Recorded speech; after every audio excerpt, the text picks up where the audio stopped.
Ang tanong, iiwan na nga ba talaga ni Bimby Aquino Yap si Raisa May Dizon at ang maybe or love team? Marami ang nagtatanong kung matatapos na ba ang minamahal nilang K-drama dynamics, ang maybe or pinagsamang Raisa May Dizon at Bimby. Ifa-fact check at i-analyze natin ng buong buo ang rumor na ito.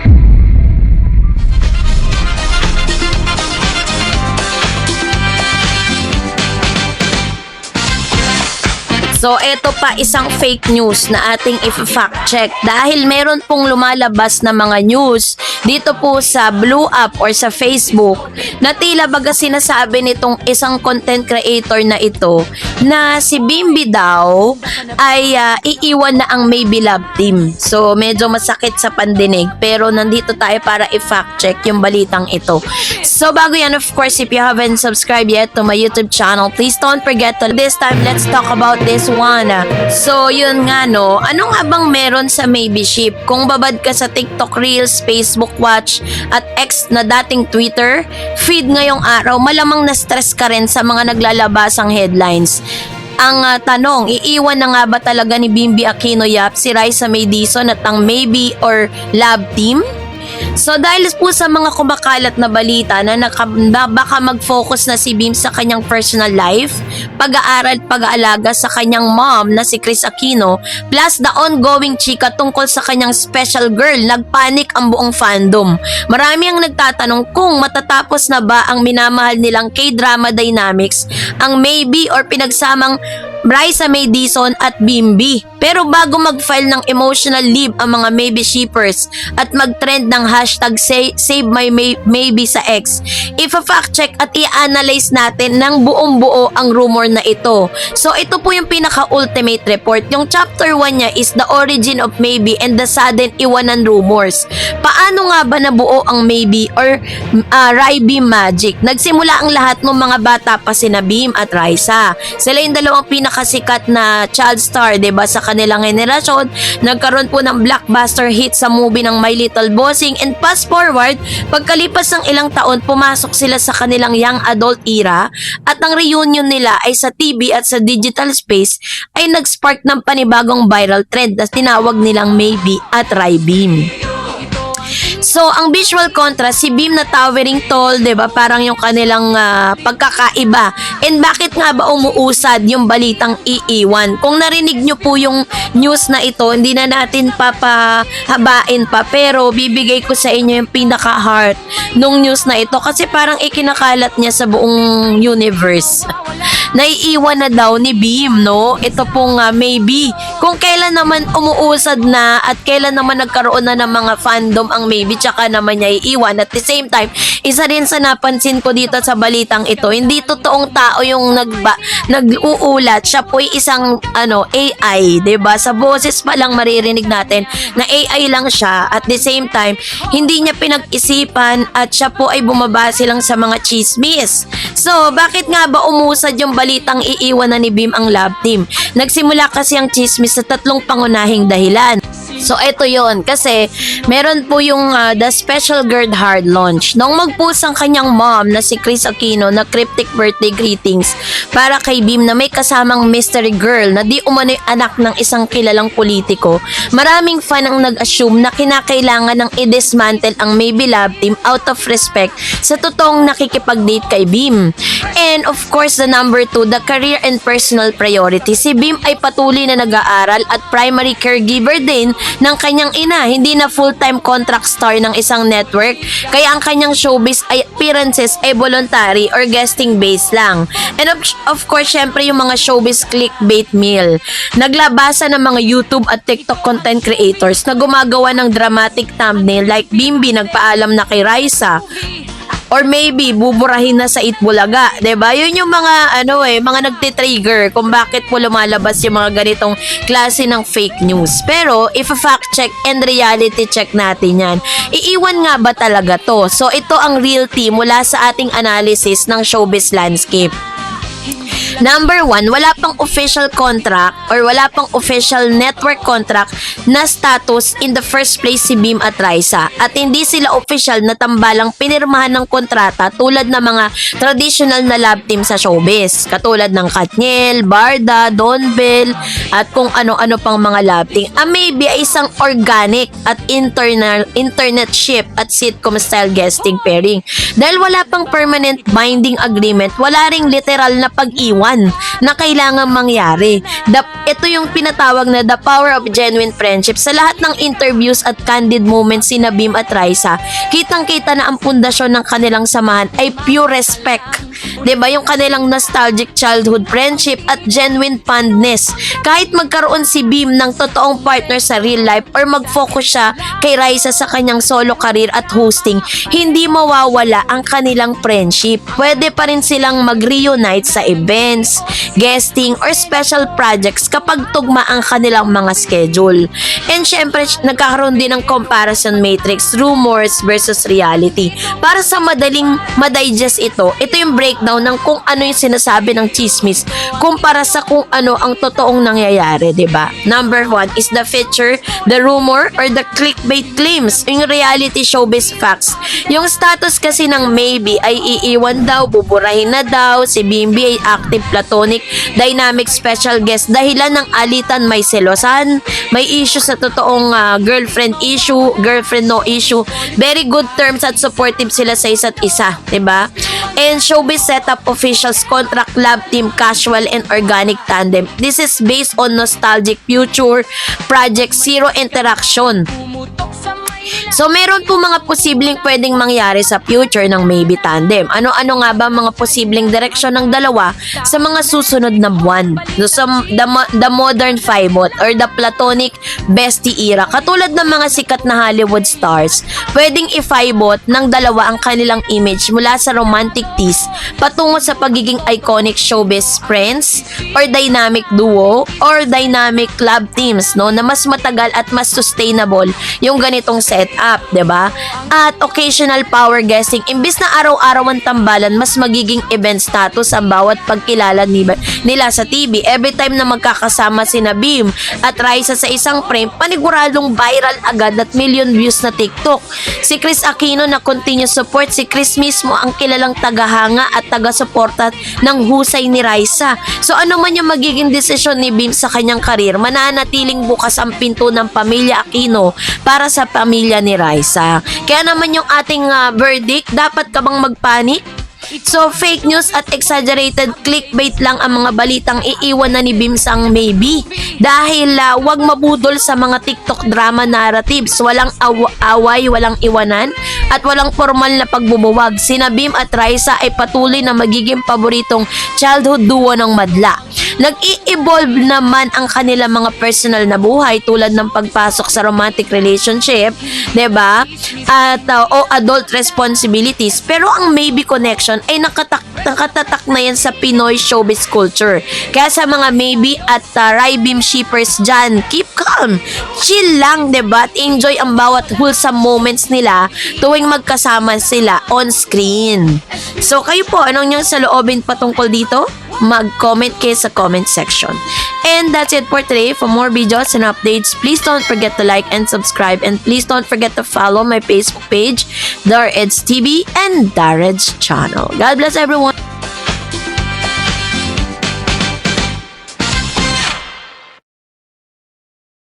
Ang transition mula sa pagiging cute na bata tungo sa pagiging isang responsable at mature na adult ay isa sa pinakamahirap na yugto sa anumang child star sa Pilipinas. Nakikita natin na talagang si Beam ang pinaka-greatest influence ni Miss Raisa May na magbalik eskwelahan. So kung kaya ni Beam, ibig sabihin kakayanin din ni Raisa yun.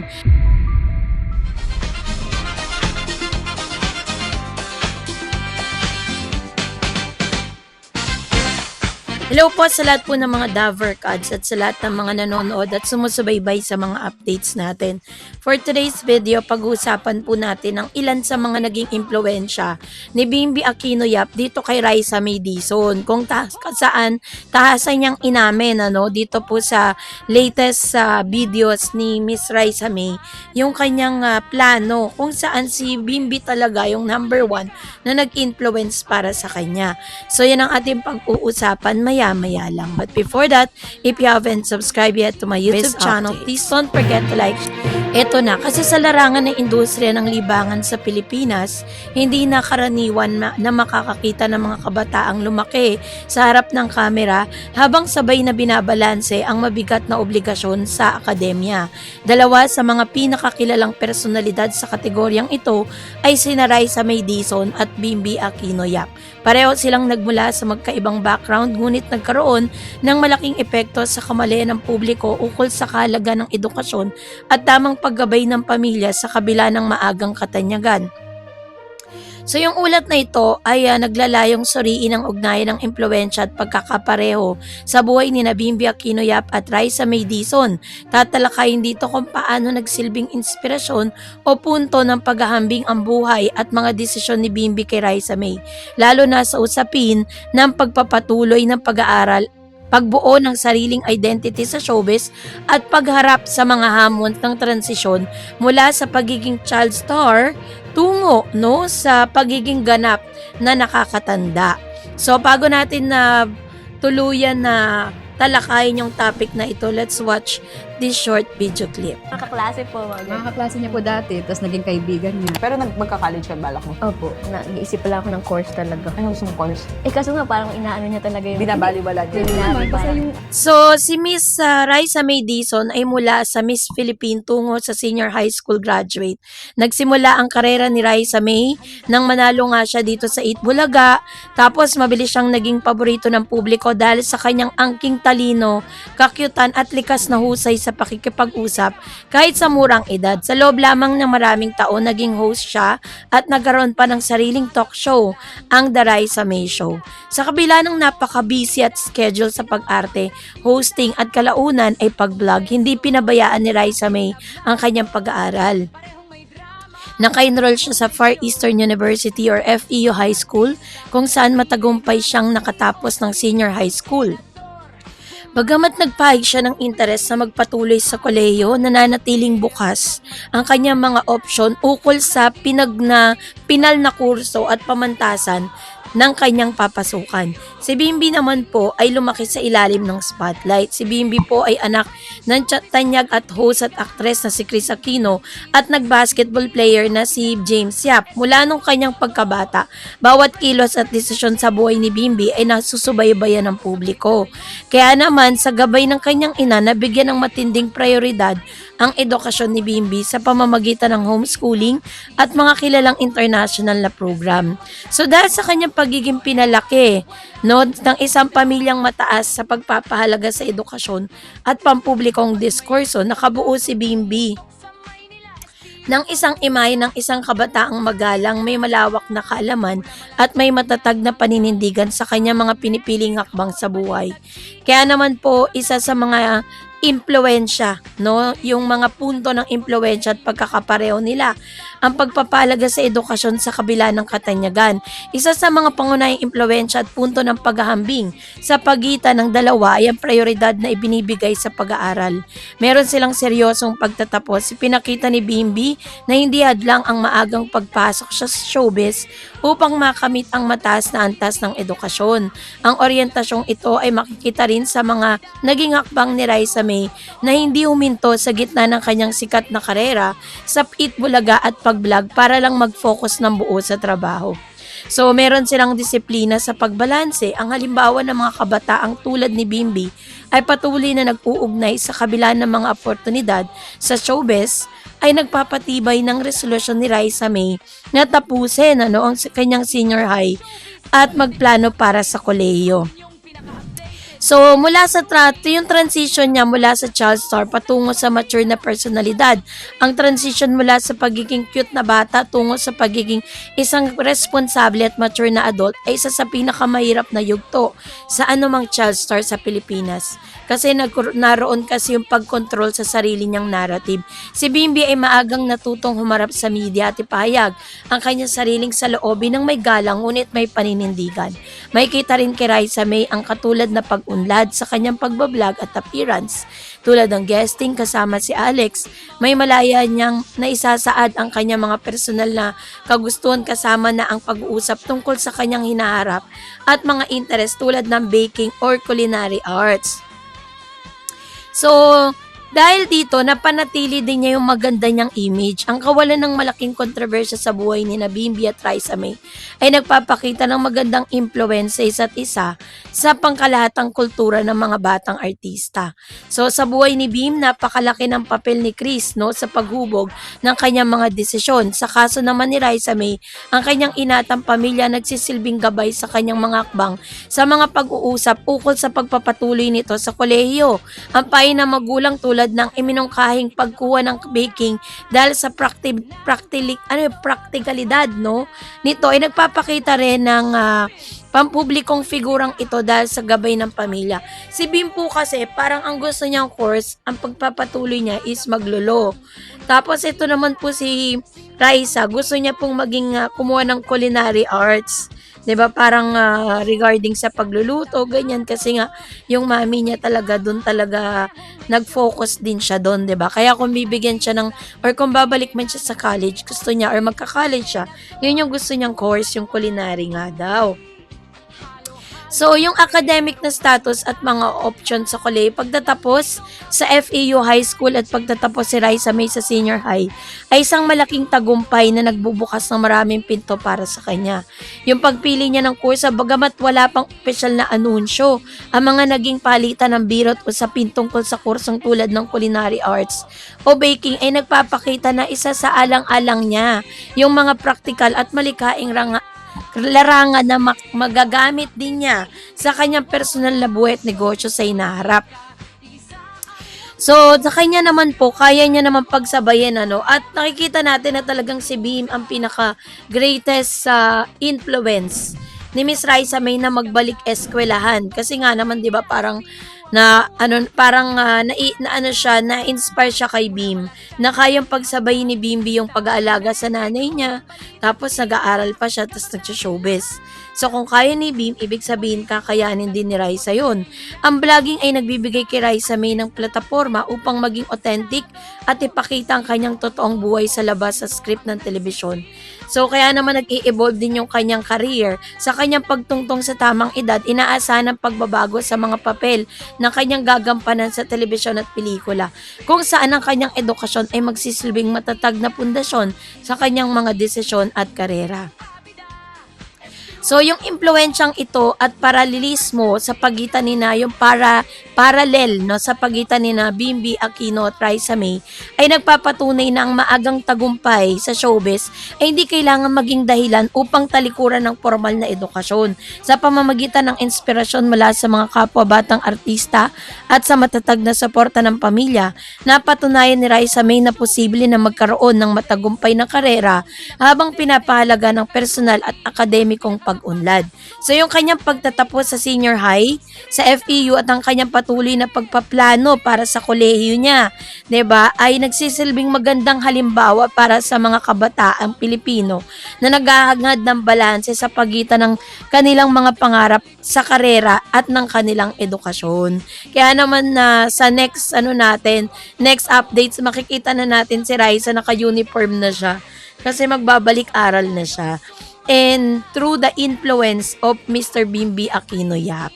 So, everybody's happy for this kasi iba't pa rin talaga pag meron kang tinapos. So, kayo po, anong niyang saloobin patungkol dito? Mag-comment kayo sa comment section. And that's it for today. For more videos and updates, please don't forget to like and subscribe. And please don't forget to follow my Facebook page, Dareds TV and Dareds Channel. God bless everyone.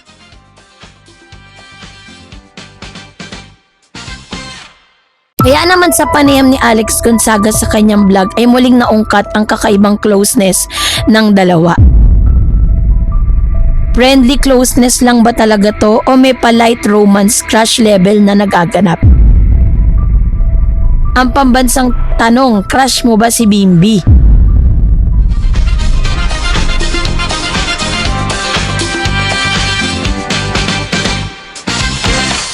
Miss Raisa May Dizon, abay, ito na yung isa sa mga tahasang sagot sa interogasyon, no, na-interrogate siya patungkol kay Bimbi Aquino Yap. So, yan ang ating pag-uusapan maya-maya lang. But before that, if you haven't subscribed yet to my YouTube channel, let's talk about this one.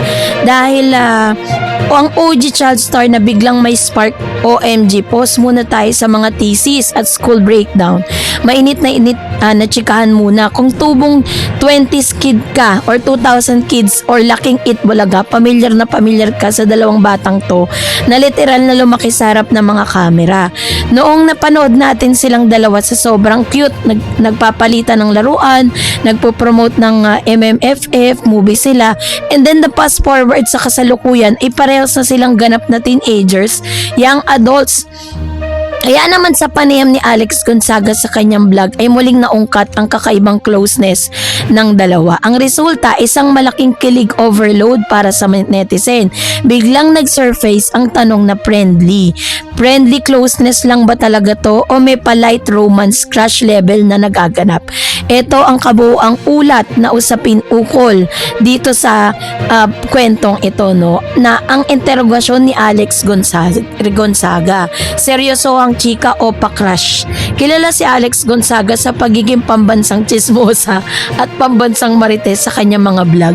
Hindi niya pinapalampas sa mga pagkakataon habang kasama si Raisa May para halukayin ang past at present status nila ni Bim. Ang pambansang tanong, crush mo ba si Bimbi? No, yung vibe nito dito pa lang simulang pumasok na si Alex nang walang preno. Diretsang tinanong ni Alex si Raisa kung naging crush ba nito si Bim o kung may crush pa rin siya rito habang hanggang ngayon. So halip na sumagot, agad namang naging seryoso ang kitang-kitang pagiging shy type at pa-cute ni Raisa May. Yung mga ngiti niyang tago, mukha habang nagja-juggle ang sagot, sobrang relatable sa kahit sinong Gen Z na tinatanong tungkol sa kanilang childhood crush o matagal na childhood friend. So paano nga ba nagsimula yung kanilang closeness? Ang history, inusisa ni Alex kung paano nga ba nagsimula ang kanilang bonding. Nagsimula to ng mga bata pa sila kasi sa tuwing may mga crossover appearances sa Metro Manila Film Festival, promotional events at guesting sa Itbulaga. So ipinapakita sa kwentuhan na nung bata pa sila ay walang halong malis o anumang showbiz pretension, dalisay na pagkaibigan lang talaga. Pero ika nga sa showbiz culture, kapag nagkita ulit ang dalawang magkaibigan, paglipas ng maraming taon matapos ang pag-glow up, nandun pa rin yung tinatawag na chemistry. Kaya naman nagkaroon ng reconnection, the reality check. Nauungkat din kung nagkikita pa ba sila ng madalas ngayon dahil sa magkaibang mundo, pamilya at mga personal na obligasyon. Tulad ng pag-aaral at vlogging ni Raisa at sa buhay ni Bim kasamang kanyang ina. Hindi na sila tulad ng dati na sinasabi na palagi silang magkasama kasi may mga sarili-sarili silang priorities. Pero yung ngunit sa kabila nito, halata na tuwing na pag-uusapan si Bim, may warm at magandang alaala na naiiwan kay Raisa at sa kanyang pamilya. 'Di ba? Kung mapapansin niyo pag si Bim na yung pinag-usapan, nag-iiba na talaga yung itsura nitong si Raisa. Parang namumula, tapos parang nag-iiba yung kanyang emosyon, 'di ba? Kaya naman sinasawag siyang green flag energy. Ang katangian kasi ni Bim ayon kay Raisa ay hindi lang si Raisa ang nagkomento kundi maging ang kanyang ina. Sa usapin nila Alex Gonzaga, inilarawan nila si Bim na may napakataas sa green flag energy. Sobrang bait at polish. Sanay si Bim ng pagiging well-mannered dahil na rin sa paggabay ni Chris Aquino. Very down to earth, sa kabila ng kanyang yaman at katanyagan ay nananatili siyang madaling lapitan at matino, makipag-usap, mapagmahal. Pinapakita niyang hindi niya nakakalimutan ang mga taong naging bahagi ng kanyang pagkabata sa pananaw. ang pananaw po ng mga Gen Z. Ang lalaking mayaman ngunit down to earth at magalang sa pamilya ay instant 10/10 yan. Kaya hindi nakapagtataka kung bakit tuwing nababanggit ang pangalan ni B, mayroong kakaibang ngiti at kilig mula kay Raisa at sa mga manonood. So ano nga ba yung surprise cameo at biruan sa huling time span? So sabi dito, ang tunay na highlights ng vlog ay nagpalundag sa mga taga-subaybay ay nung nagkaroon ng pagkakataon na makapag-usap, makapag-hello si Beam mismo sa vlog. Ang surprise hello, ang simpleng pakikipag-ugnayan ni Beam sa vlog ay nagbigay ng instant pananabik sa audience. Ang biruan at banatan. Dito na pinatunayan ni Alex Gonzaga ang kanyang pagiging ultimate wing women. Ginawa niya ang paraan para magkaroon ng kulitan sa pagitan ng dalawa kung saan kapwa naging cute at medyo conscious, no, nahihiya si Raisa at Beam. Kaya naman nagkaroon din ng netizens reaction. Sabi dyan, agad na kumalat sa TikTok, Facebook Reels at X na dating Twitter ang mga clips na ito na naging trending topic ang Raisa Bimbi or maybe love team bilang isang nostalgic at wholesome pairing. So kung napanood niyo na po yung kanyang vlogs, no, makikita po ninyo dito talaga na grabe yung ginawa nitong si Alex Gonzaga. Hindi niya alam sa mga ganong gesture, sa mga ganong galawan, parang napapaamin niya na si Raisa, 'di ba? At si Bimbi. So dito po ay yung elements ng kanilang yung context ng childhood connection nila nung nagsimula pa sila nung maliliit pa sila hanggang sa nagkaroon ng interrogation asaran at pagbubuking ni Alex, no? Yung kanyang personality trait as a gentleman green flag na gustong-gusto ng ina ni Miss Raisa May. Yun isa sa mga gusto niya. Kahit po yung mga taga-Bulaga, sinasabi nila na si Bimbi daw napaka-polite, napaka-down to earth, 'di ba? Hindi mo mararamdaman na isa siyang nepo baby, 'di ba? So, kaya naman sabi dito na yung current status wholesome friendship na may bahagyang what if potential. So, kaya naman ito pong si Bimbi ay ginawang ng pakikipag-usap niya kay Alex at kay Raisa May ay higit pa sa simpleng chismis o pagbablog sa content. Nagsilbi itong magandang paalala sa publiko na ang dalawang sikat na batang minahal ng buong bansa ay malaki na ngayon at may sarili ng mga pananaw sa buhay, edukasyon at relasyon. Bagamat malinaw na mabuting magkaibigan sila ngayon or wholesome friendship ang nangingibabaw sa pagitan ni Raisa May at Bimbi, hindi pa rin maiiwasan ng mga taga-subaybay ang makaramdam ng kilig. Ang kombinasyon ng kanilang magkaibang mundo. Si Raisa, ang masipag na nakapagtapos ng senior high school sa FPU at nagbablog, at si Bimbi naman ay lumaking pribado ngunit pinalaking magalang, ay nagbibigay din ng isang napakagandang what if na kwento para sa kulturang Pilipino. Sa ngayon, patuloy silang dalawa sa kani-kanilang sariling mga pangarap at karera, ngunit ang tambalang ito ay nananatiling isa sa mga pinakamasaya at pinakakinakikiligang usapin sa showbiz culture na ngayon, 'di ba? So dito makikita talaga natin na yung gentle connection between Bimbi and Raisa May, genuine talaga sila. Kasi alam niyo po, kung talagang wala pang something special going on between them, hindi magiging ganun ang reaksyon ni Raisa. Nung tinanong siya ni Miss Alex, crush mo ba talaga? Bakit iniiba niya yung usapan? Ba't hindi niya masagot ng direkta? Dahil alam niya sa sarili niya na hindi niya kaya magsinungaling dun sa totoong nararamdaman niya. Diba? This is not a false hope. Pero kasi iba yung good vibes at iba yung mga actions. Parang ibang-iba yung mga kinikilos dun sa mga sinasabi. Diba? Kaya mag-abang pa tayo ng ilang pang mga updates. So kayo po, ano pong niyang sa loobin patungkol dito, mag-comment kayo sa comment section. And that's it for today. For more videos and updates, please don't forget to like and subscribe. And please don't forget to follow my Facebook page, Dareds TV and Dareds channel. God bless everyone!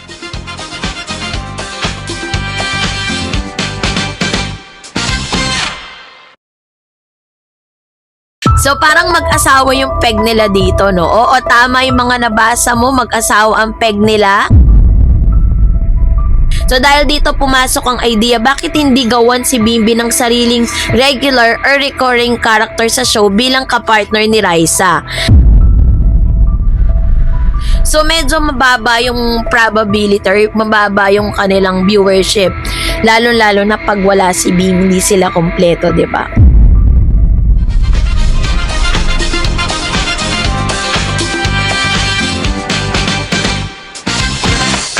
po sa lahat po ng mga Dapper Cats, sa lahat ng mga nanonood at sumusubaybay dito po kay Raisa May Dizon and Bimby Aquino Yap. So pag-uusapan po natin na kung ano nga ba yung bagong karakter na inihahanda ng Itbulaga, no, dito po para kay Bimby, kasi nagtrending kasi at talagang inabangan ng mga Dapper Cats yung karakter na ibinalik, no, nitong si Miss Raisa May bilang Miss Topsy or Mrs. Topsy. Ngayon naman ay ano naman po ang plano para po kay Mr. Bimby, no? Para talagang mag-complement silang dalawa. Ito yung nakaka-good vibes na balita na ihahatid natin sa inyo maya-maya lang. But before that, if you haven't subscribed yet to my YouTube channel, please don't forget to like, let's talk about this news, no? Kung ano nga ba yung latest sa Itbulaga Matrix. Kung akala mo natapos na yung balita sa pagitan ni Bimby Aquino at Raisa May Dizon, mag-ready ka na dahil sumasabog na naman ang timeline ng TikTok, Facebook Reels at X na dating Twitter. May mga usap-usapan at scoop na lumalabas mula sa mga showbiz insiders. Maglalabas daw ang Itbulaga ng bagong karakter para kay Bimby. At ang twist, kung si Raisa May ang iconic at minamahal na Mrs. Topsy, ang ipapares naman sa kanya ang karakter para kay Bim ay walang iba kundi si Mr. Topsy. So parang mag-asawa yung peg nila dito, no? Oo, tama yung mga nabasa mo, mag-asawa ang peg nila kasi dating childhood friends. Tapos meron silang tinatawag na dynamics, nakitaan sila ng chemistry, 'di ba? Kahit hindi sinasadya yung mga galawan nila, minsan nakukuhanan yung mga kanilang mga behind the scene photos, videos na nagde-trending at nagba-viral sa Blue App, sa Black App, tsaka sa Rainbow App. 'Di ba? Kung mapapansin ninyo, parang konting galaw lang nila napag-uusapan talaga ng todo. So, ano ba yung origin ni Mrs. Topsy at ang teaser kay Mr. Topsy? Sino nga ba si Mrs. Topsy? Para sa mga hindi updated, si Raisa May Dizon ay matagal nang nagpapasaya sa Itbulaga gamit ang kanyang iba't ibang comedic personas. Ang karakter niyang Mrs. Topsy ay naging instant hit, no, dito po sa One for All for One at iba pang segment ng show. So, yung kanya kasing personality ay pasok doon po sa karakter na kanyang pinaportray. Very kalog siya, madaldal, wais na may bahay vibe at laging may hirit na punchline. At doon po sa kanyang height, 'di ba? At the same time kapag siya nagdadamik na Mrs. Topsy, talagang kakagiliwan. Kaya naman, inaantay po natin na i-enter ngayon si Bimby Aquino as Mr. Topsy. Ayon sa mga kumakalat na reports, nakikita ng management at ng creative team ng Itbulaga ang napakalakas na chemistry ng dalawang noong huling bumisita at nag-guest si Bim. So dahil dito pumasok ang idea, bakit hindi gawan si Bimby ng sariling regular or recurring character sa show bilang kapartner ni Raisa. Diba? The contrast energy, isang refined, tall, konyo at napakalambing na Bim bilang Mr. Topsy, partner ng isang energetic, wais at Pinay-style comedy queen na si Raisa bilang Mrs. Topsy. So ito yung the mag-asawa troop. Hindi lang basta love team, kundi isang sitcom style, husband and wife, role play, dynamic na siguradong hahakot ng ratings at online views. So ang reaksyon ng netizen, si Bimby era as is real. Nang pumutok kasi yung balitang ito sa social media, hindi na nakapagpigil ang mga supporters ng maybe tandem. So kaya naman meron silang mga reaction dun po sa the TikTok slot and fan editor. Sa loob lang ng ilang oras, napuno na naman ng TikTok ang mga fan-made edits, pinalabas ang mga lumang clips ni Raisa at Bim ng mga bata pa sila sa My Little Bossing at pinagtabi sa mga bagong clips nila ngayon. Yun ang usong-uso ngayon parang from dati tapos yung ngayon nila, 'di ba? And of course, from My Little Bossing to Mr. and Mrs. Topsy, real quick, masyado nyo kaming pinapakilig Itbulaga. Comment ng isang TikTok users na may 50,000 likes. And then the Gen Z troops, Gentle Giant, ex-Pisty Queen. Bakit nga ba ganun na lang kagiliw ang Gen Z audience sa pairing na ito? And of course, the height difference. Ang visual contrast ng dalawa, Bimby being towering tall at si Raisa na petit ay swak na swak sa mga sikat na Wattpad at K-drama troops. And of course, the green plug energy. Sobrang respectful ni Bim kay Raisa. Tuwing nag-uusap sila, walang halong yabang, purely purely genuine at affectionate banter lang. And syempre po, nagkaroon po ng tinatawag na comparison matrix, dating Dynamico versus Mr. and Mrs. Topsy era. Yung kanilang potential impact sa karir ni Beam sa Eat Bulaga, kung matutuloy ng 100% ang character entry na ito para kay Beam, malaki kasi yung magiging epekto nito sa Pinoy showbiz culture landscape. Syempre, number 1, yung official showbiz comeback ni Bimbi na matagal na nagpahinga si Beam na sa showbiz para mag-focus sa kanyang pag-aaral at sa pag-aalaga sa kanyang ina na si Chris Aquino. Yung pagpasok niya bilang Mr. Topsy, magiging official re-entry niya sa mainstream television. Magbibigay sa kanya ng sariling comedic identity na hiwalay sa bayani, politician, showbiz, royalty image ng kanyang pamilya. And of course, the Chris Aquino seal of approval. Knowing Chris Aquino, kilala siya kasi bilang very supportive sa mga passion ng kanyang mga anak. Matatandang sobrang boto at tuwa rin si Chris kay Raisa May. Noong mga bata pa sila, siguradong matutuwa ang Queen of All Media na makitang nag-i-enjoy ang kanyang bunso sa isang wholesome comedy segment. And syempre, dapat bang ituloy ito? Yun ang tanong kasi ng marami. So, yung final rating po ng ilang mga Davercats, of course, 10/10 must watch. Kung ang layunin ng Eat Bulaga ay magbigay ng panibagong saya, magpakilig at maghatid ng iconic comedy na dynamic sa pananghalian sa bawat Pilipino, ang pagkakilala kay Bimbi Aquino bilang Mr. Topsy ay katambal ni Raisa May bilang Mrs. Topsy ay isang absolute masterstroke. Kumbaga, aabangan kasi natin yung mga susunod na mga kabanata sa TV online dahil mukhang mas lalong magiging mainit ang tanghalian natin kasamang pinakabagong tambalan ng bayan. At the same time, kung gagawin po ng Eat Bulaga ito, mas mai-enhance ito pong si Beam sa kanyang showbiz comeback era kasi masusubukan siya kumbaga parang ito na po yung kanyang training ground para sa mas malalaki at mas gaganda pang karakter na pwede niyang i-portray.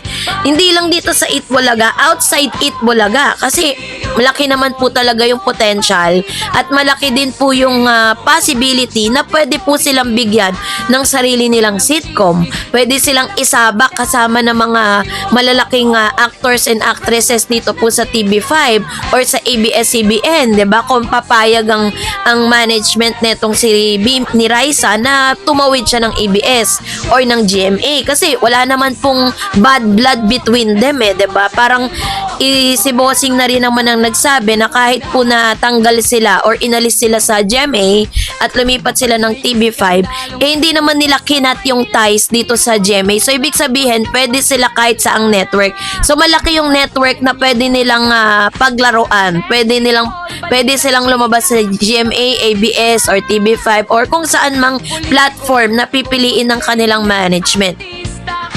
And I think this is really a best idea na gawin ito ng Eat Bulaga kasi magiging pride nila yan Kumbaga si Beam ay na-train dito po sa Eat Bulaga ng iba't ibang mga karakter na kanyang ipoportray kasi alam na natin na si Beam very social, very high profile siya because of being a nepo son.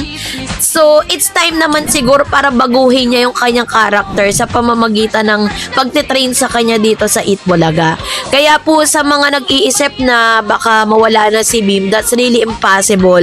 Ngayon pa lang yung live po nila, nung pumasok po ang Eat Bulaga, kasi ino-observe ko yung mga live concurrent viewers kasi today Saturday hindi po sila live. Taping po yan, 'di ba? So yung kanilang live concurrent viewers is umabot lamang ng 17,000. And then the other network or the other noontime program gets 95,000 live concurrent viewers. So medyo mababa yung probability or mababa yung kanilang viewership. Lalo-lalo na pag wala si Beam, hindi sila kompleto, 'di ba? So makikita nila yung impact nun. So anyways, so sana nga po i-push at talagang marinig ni Direct Eyes ito pong mga request ng mga netizen at talagang mabigyan ng magandang character si Beam para talagang mas makita yung potential niya, 'di ba? To bring out the best for Beam. So kayo po, anong niyang saloobin patungkol dito, mag-comment kayo sa comment section. And that's it for today. For more videos and updates, please don't forget to like and subscribe. And please don't forget to follow my Facebook page, Dar Eds TV, and Eds TV. Meron po akong bagong Facebook page, Eds TV.